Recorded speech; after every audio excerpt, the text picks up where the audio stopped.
इस वक्त एक बड़ी खबर आ रही है। बांग्लादेश ने भी पाकिस्तान को खरी खरी सुनाते हुए सार्क सम्मेलन में हिस्सा लेने से इनकार कर दिया है। सूत्रों के मुताबिक जो जानकारी मिल रही है, बांग्लादेश ने सीधे सीधे पाकिस्तान पर यह इल्जाम लगाया कि वो उनके आंतरिक मामलों में दखल दे रहा है और ऐसे में मौजूदा माहौल में उनका देश सार्क सम्मेलन में हिस्सा लेने में असमर्थ है। रविंद्र कुमार हमारे सहयोगी हमारे साथ जुड़ रहे हैं। रविंद्र, एक और फजीहत पाकिस्तान के लिए, पहले भारत ने इनकार किया और अब बांग्लादेश ने भी। देखिए, पाकिस्तान के सामने ये मुश्किल है कि वो न कश्मीर भूलता है और न ही बांग्लादेश के जो गठन हुआ उसको भूल पा रहा है। और यही वजह है कि दोनों देश कहीं न कहीं पाकिस्तान को आतंकवादी देश घोषित करने में एकजुट दिखाई दे रहे हैं। और जिस तरह से सार्क समिट में बांग्लादेश भी जाने मना किया है, भारत ने कल ही मना कर दिया था। इससे जाहिर है कि पाकिस्तान पूरे दक्षिण एशिया में एक तरह से अलग थलग पड़ गया है, सार्क समिट में भी अलग थलग पड़ गया। और सार्क समिट कम से कम पाकिस्तान में तो इस बार नहीं ही होने वाला है।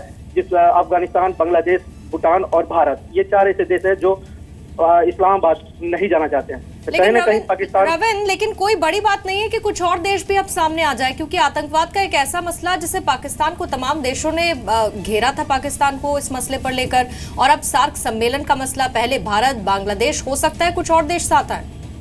देखिए, अगर पूरे विश्व पर देखा जाए तो चीन जो पाकिस्तान हमेशा कहता है कि चीन उसके साथ रहेगा, लेकिन चीन जिस तरह से पाकिस्तान के उस दावे को अलग तरह किया, उससे इनकार किया है कि पाकिस्तान और भारत में जंग होता है तो चीन उसके साथ होगा। तो कहीं न कहीं जो सबसे भरोसेमंद पाकिस्तान का देश था वो भी इससे इनकार कर रहा है। इन दोनों देशों के बीच में जो तनाव है उसको देखते हुए तो पूरे विश्व, अगर अमेरिका, रसिया और कोई भी देश देखे, कोई भी देश चाहे सऊदी अरब हो, गल्फ हो, जिस पर नाज रहता था पाकिस्तान को, वो आज पाकिस्तान के साथ खड़ा नहीं दिख रहा है। बिल्कुल रविंद्र, पाकिस्तान की इमेज हाल में काफी ज्यादा खराब हो गई है। ऐसे में इतना तो तय है कि सार्क सम्मेलन अब इस्लामाबाद में नहीं हो रहा, लेकिन जैसे जैसे ये मुल्क इनकार करते जा रहे हैं उसकी छवि पर एक और दाग लगता जा रहा है।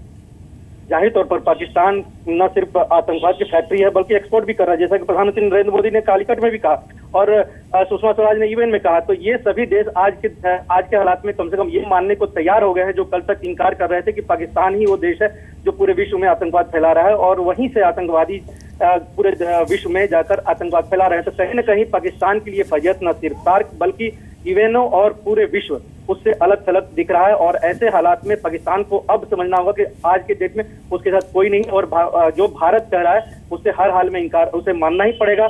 जो आतंकवादी वहां पर हैं उनसे भारत को सौंपना पड़ेगा। रिकॉर्ड रहा है पाकिस्तान का, मुश्किल ही लगता है किसी बात को वो एक्सेप्ट करेगा। बहरहाल बहुत बहुत शुक्रिया अरविंद, पूरी जानकारी देने के लिए। दोहरा झटका नवाज शरीफ को, पहले भारत और अब बांग्लादेश का सार्क सम्मेलन से इनकार।